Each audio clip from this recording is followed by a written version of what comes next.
Neste vídeo nós vamos retomar o processo de criar um banco de dados e as tabelas, como nós vimos no primeiro vídeo, só que ali nós vemos dentro de um conjunto de etapas de forma mais rápida. Aqui vamos nos deter um pouco nisso. Nós estamos no PHP-MyAdmin. Nada mais é que uma interface gráfica para nós editarmos, manipularmos de forma mais fácil um banco de dados. Se você estiver usando Oracle, SQL Server, outra plataforma, ou mesmo utilizando outros ambientes, outras interfaces no MariaDB, você vai ter recursos semelhantes, com interfaces um pouco diferentes, mas entre as lógicas, entre os recursos que você vai ter, é o de criar um banco de dados e criar as tabelas deles.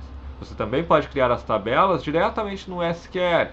Vamos ver mais adiante. Primeiro vamos criar as tabelas usando os recursos do PHP-MyAdmin, para realmente nos concentrarmos primeiro na consulta aos dados, que é o próximo vídeo. Primeiro, então, vamos criar aqui no PHP-MyAdmin um banco de dados. Ele diz aqui, uma base de dados. Nome da base de dados, nós vamos fazer curso SQL.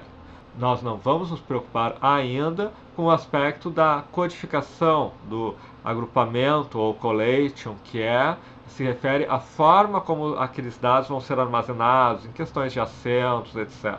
É um detalhe importante, mas que nós podemos deixar como é algo um pouco relativamente complexo para uma etapa mais adiante do curso em si. E não é bem uma questão do SQL, é uma questão do banco de dados. Nós vamos criar, então, curso SQL. Aqui no curso SQL nós temos a opção de criar tabela. E nós vamos criar a tabela pessoas com 4 colunas. Executar. Nós vamos ter um ID int, que nós vamos colocar como autoincrementável. E aqui ele já coloca que vai ser uma chave primária. Vamos ver chaves à medida que formos trabalhando com a vinculação entre diferentes tabelas no SQL. Aqui nós vamos ter, então, a pessoa tem um nome, nós vamos chamar de um varchar, vamos dizer que seja de 255, um telefone, vamos deixar como um varchar de 50, e um e-mail, vamos deixar como um varchar de 255. E aqui o guarda, ele vai criar a nossa tabela pessoas.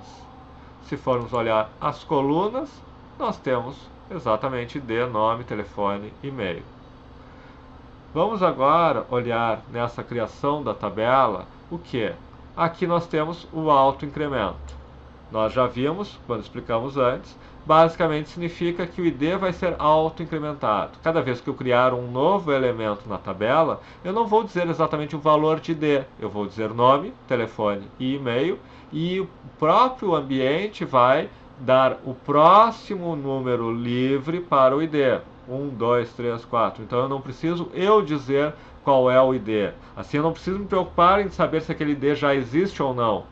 De outro modo, eu teria que dizer, bom, eu já tenho até o 250, então o próximo ID é 251. O meu sistema teria que se preocupar com isso. Nesse formato, não. Eu vou inserir nome, telefone e e-mail e deixar para o sistema de banco de dados saber que já foi até o 250 e que o próximo é o 251.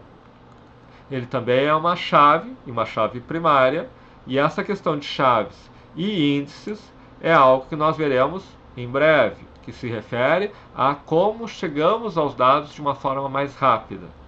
Mas aqui, e é a tarefa, então como a primeira tarefa de vocês, teoricamente vocês já criaram, conforme o primeiro vídeo, um banco de dados, já criaram uma tabela, então vou pedir que vocês criem as tabelas pessoas,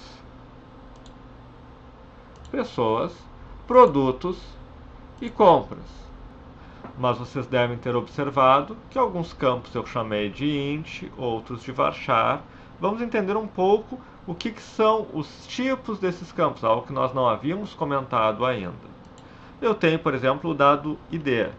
No momento que eu digo que ele é um int, eu tenho um número que pode ser 1, 2, 3, 4, até um certo limite. Quando eu digo que ele é um varchar, eu estou dizendo que ele é um conjunto variável de caracteres.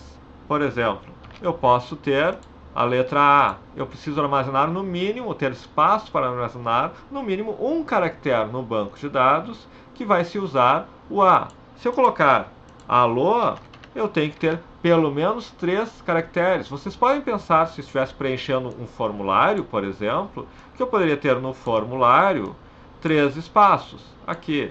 E eu posso colocar, então, preencher com A, L e O. Então, no meu banco de dados, naqueles 3 espaços, eu tenho A, L, O.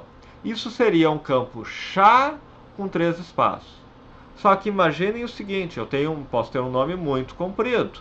Então, obviamente, eu tenho que ter um certo tamanho de caracteres para aquele nome muito comprido. Só que isso significa o quê? Significa que todos os dados de nome de todas as tabelas, digamos que tenham 50 mil nomes, e cada um desses 50 mil nomes tem, por hipótese, 255 caracteres disponíveis para ali ser escrito o nome. O campo varchar é um pouco diferente. O campo varchar, ele diz, por exemplo, ele diz assim, 3AL, ele ocupa 4 espaços. Depois vamos ver exatamente quantos bytes isso representa, quando aprofundarmos um pouco. Mas por enquanto, se eu digo varchar, eu digo que ele diz o tamanho e mais o número de espaços. E ele ocupa só 4. Mas se eu tiver alguma coisa muito grande, eu posso ter 250 e depois os 250 campos ocupados. Então, para aquele dado, eu vou usar tantos bytes. Mas para um outro que tem um nome muito curto, eu vou usar muito menos bytes. Então, varchar, para muitas coisas, é mais interessante que o char, porque ele diz que é um campo de caracteres, mas variável. Ele pode ser até 255, mas não quer dizer que ele seja 255. Ele vai ocupar o número de espaços efetivamente usados, mais o tamanho para dizer o número de espaços. Então, em princípio, para campos de texto, nós usamos um varchar num tamanho grande o suficiente para nunca faltar espaço. Mas nós temos ainda o campo de data. Na interface, vamos olhar aqui, por exemplo, assim como eu tenho int, eu tenho varchar, eu tenho o campo date. Então esse é outro campo que estamos vendo. Eu chamaria de date, é a data. E como eu armazeno o valor?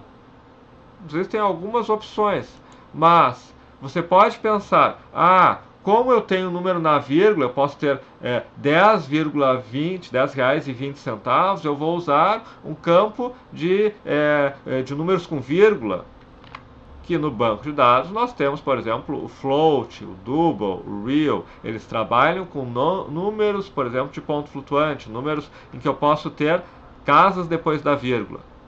Mas para a maioria das aplicações, na verdade, eu não trabalho com N casas depois da vírgula. Se eu pegar, por exemplo, e tem um produto que custa 10 reais e eu vou dividir entre 3 pagamentos, eu não vou ter 3 pagamentos de 3,33333, etc. Eu vou ter, por hipótese, um pagamento de R$ 3,34 e 2 pagamentos de R$ 3,33.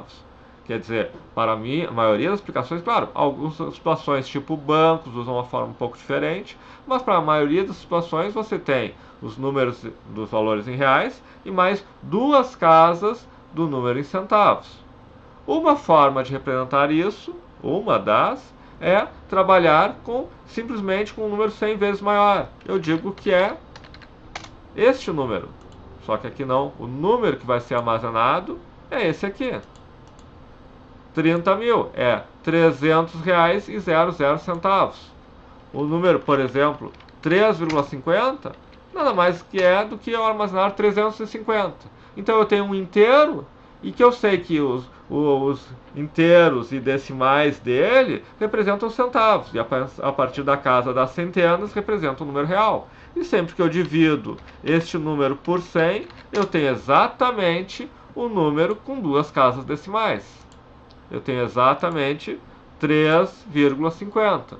Então, para valores monetários, exceto em alguns casos em que você tem que ir além dos 2 centavos, por exemplo, em bancos, em que você tem operações complexas e depois você reúne elas e você começa a armazenar erros se você não trabalhar de outra forma, mas para lojas virtuais, para N situações, você tem inteiros e centavos e você pode trabalhar tudo isso com um número inteiro que você trabalha com 100 vezes a mais. 350 é um número inteiro que representa R$ 3,50. Essa é uma forma de trabalhar com números em dinheiro. O que não é recomendável é você trabalhar com números de ponto flutuante, 3,50. Daí a pouco você tem uma operação em que começa a ter quebras de centavos e erros de arredondamento.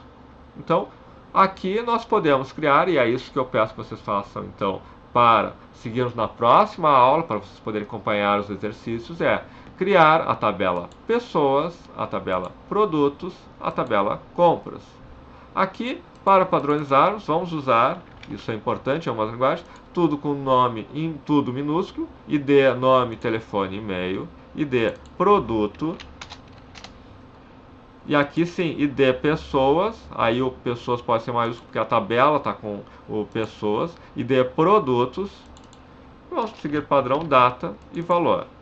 Então, criando essas 3 tabelas com estes campos, utilizando varchar aqui, int aqui, date, data aqui, e int aqui, sabendo que isso aqui vai ser representado como 50 mil, 20 mil, 30 mil, porque é 500,00, construindo essas tabelas, numa próxima etapa, num próximo vídeo, nós vamos mostrar a inserção de alguns dados e começar a trabalhar com consultas SQL. Primeiro consultas simples, lendo apenas dados de uma tabela, e depois consultas, inserindo e consultando dados de diferentes tabelas junto.